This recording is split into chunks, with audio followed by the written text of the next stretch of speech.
Mimpikah diriku melihat dirimu, walau kau berada dekat di sisiku, namun terasa jauh. Meski terkesan sepele, namun pekerjaan ini merupakan tugas mulia. Penjaga perlintasan kereta api adalah sosok yang bekerja dengan loyalitas. Di hari besar Lebaran misalnya, kadang ia tak libur karena menyangkut keselamatan orang banyak, khususnya kendaraan bermotor yang melintas. Inilah pekerjaan ayahanda Muhammad Syarifuddin. Syarifuddin memiliki orang tua yang taat akan agama, Haji Damroh bin Karab dan Hajah Aimah binti Johir. Syarifuddin putra ketiga dari 6 bersaudara. Pria kelahiran 17 Oktober 1954 di Batu Raja, Sumatera Selatan ini menyelesaikan pendidikan SD hingga SMA di Desa Laya, Kecamatan Batu Raja Barat, Kabupaten Ogan Komering Ulu, Sumatera Selatan. Tidak hanya pendidikan umum, sang ayah juga mewajibkan keluarganya untuk mendalami ilmu agama. Masa kecil hingga remaja pun dilalui bersama keluarga dengan serba keterbatasan di lingkungannya yang tergolong keluarga sederhana. Setelah menyelesaikan pendidikan di bangku SMA, berangkatlah Syarifuddin menuntut ilmu ke Kota Pelajar Yogyakarta dan kuliah di Fakultas Hukum Universitas Islam Indonesia atau UII. Hidupnya selama di Yogyakarta pun ditopang oleh semangat yang tinggi, dibantu saudaranya untuk tempat tinggal dan dipinjamkanlah mesin ketik selama menyelesaikan tugas dari kampus dengan sikap hidup tirakat, ingin segera selesai lulus kuliah dan menyenangkan hati orang tua. Untuk mengurangi beban orang tua, Syarifuddin pun bekerja sambilan sebagai staf perpustakaan, dengan tujuan bisa belajar dari buku yang ada di perpustakaan dan mencari tambahan biaya untuk kuliah. Sebagai anak perantau, Syarifuddin pun sangat pintar bergaul dan memperbanyak saudara, mulai dari belajar bersama hingga membesuk teman yang sedang sakit. Namun siapa sangka, tatkala membesuk kawannya di rumah sakit, ia justru melihat siswi bidan di Rumah Sakit Muhammadiyah Yogyakarta yang cantik dan memikat hati. Begitu indah sayang, hari-hari berlalu. Hari demi hari pun dilalui.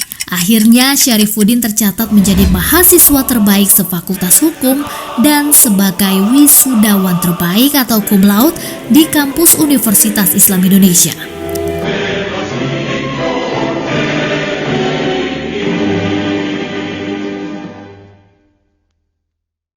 Sebulan kemudian ia pun menikah dengan Tami yang kala itu sudah menjadi bidan di Rumah Sakit BKIA Aisyah Aji Barang Banyumas, Jawa Tengah.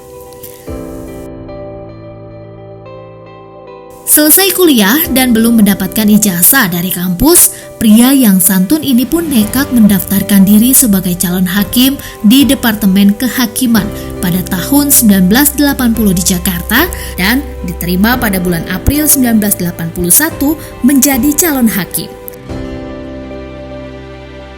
Dimulailah karir Syarifuddin dari di ujung Pulau Sumatera. Berangkat dari Tanjung Priuk, Jakarta, bermodalkan percaya diri dan iman. Inilah cerita awal Syarifuddin berangkat dengan menggunakan kapal Tampomas, salah satu dari sekian pernik kehidupannya. Kapal Syarifuddin pun harus menempuh waktu 4 hari dan tidur di dek bersama ragam orang yang sama-sama ingin mengadu nasib.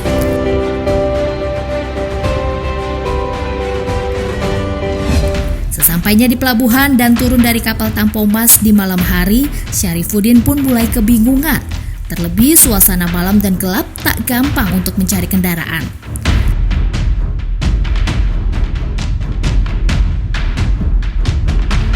Alhamdulillah, teman yang dikenal di kapal yang bekerja sebagai aparat tentara yang hendak pulang ke mes mengajak Syarifuddin dengan tulus ke mes tentara. Sesampainya di mes, pria berbadan tegap ini pun membantu menyetopkan truk yang sedang beriringan menuju Aceh. Berangkatlah Syarifuddin hingga sampai lokasi dengan tanpa biaya.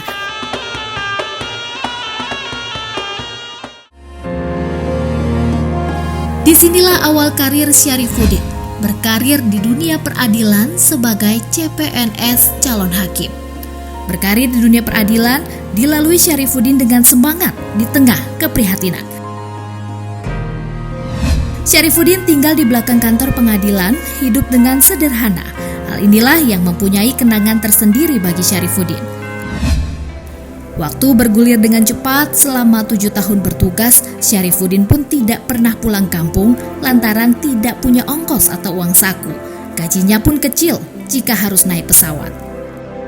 Maka dipilihlah pulang kampung menggunakan bus di momen lebaran dengan cara menyetop bus di pinggir jalan. Dari hasil menabunglah ia pun membawa beberapa oleh-oleh kesukaan keluarga di kampung dan ia duduk paling depan dekat dengan pintu masuk bus.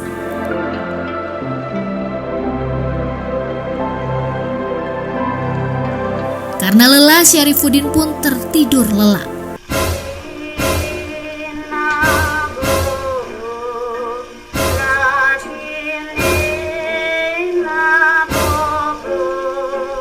Namun tiba-tiba ia terbangun dari tidurnya sudah tertindih dengan barang-barang. Bus yang ditumpanginya kecelakaan. Syarifuddin berusaha keluar dari bus yang ditumpanginya melalui kaca depan bus yang sudah pecah. Tanpa sadar bajunya berlumuran darah karena kena pecahan kaca bus yang bertebaran di sekujur tubuhnya. Dengan kondisi situasi inilah supir bus justru memilih melarikan diri dengan kondisi mesin yang masih menyala. Secara refleks yang dipikirkan bukanlah dirinya, namun bagaimana dengan nasib orang-orang yang berada di dalam bus yang masih tertinggal.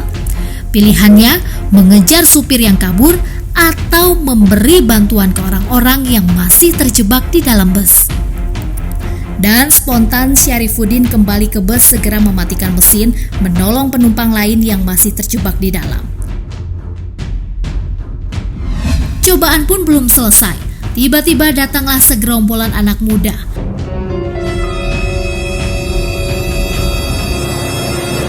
Bukannya menolong, justru mereka menjara barang-barang penumpang yang berada di dalam bus. Tidak terkecuali tas Syarifuddin yang berisikan oleh-oleh untuk orang tua dan keluarganya. Singkat cerita, setelah membantu orang-orang, Syarifuddin pun pindah bus melanjutkan perjalanannya menuju Batu Raja.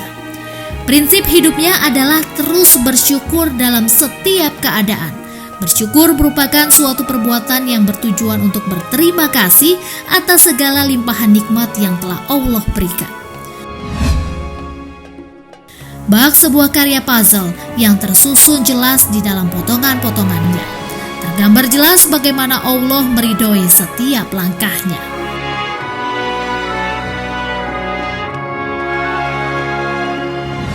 Syarifuddin selama hidupnya selalu dengan kesederhanaan dan tujuan hidupnya pun tidak besar, namun memiliki mimpi dan porsi yang besar.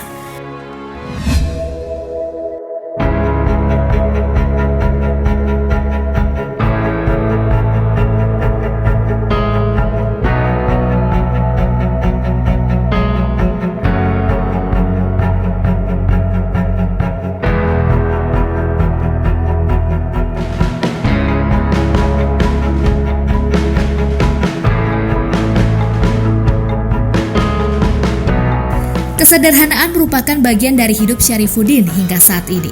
Tidak neko-neko, ia pun membangun keluarga dengan cara yang sederhana. Bahagia bersama sang pujaan hati Hajah Budi Utami, seorang bidan yang dikenal semasa masih kuliah. Dalam pernikahannya hingga saat ini dikaruniai 2 orang anak dan 5 orang cucu. Masih seperti yang dulu, menunggumu sampai akhir hidupku. Kesetiaanku tak luntur, hati pun rela berkorban demi keutuhan kau dan aku. Melalui perjalanan yang panjang dan kerja keras, ia pun menjadi putra terbaik bangsa ini sebagai Ketua Mahkamah Agung Republik Indonesia. Banyak harapan tertancap pada pundak Syarifuddin, mahkamah yang menjadi dambaan bagi seluruh masyarakat pencari keadilan.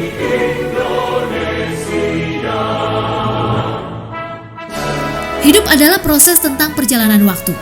Dan hari ini, proses dari seorang sosok pribadi manusia secara alamiah sedang berjalan.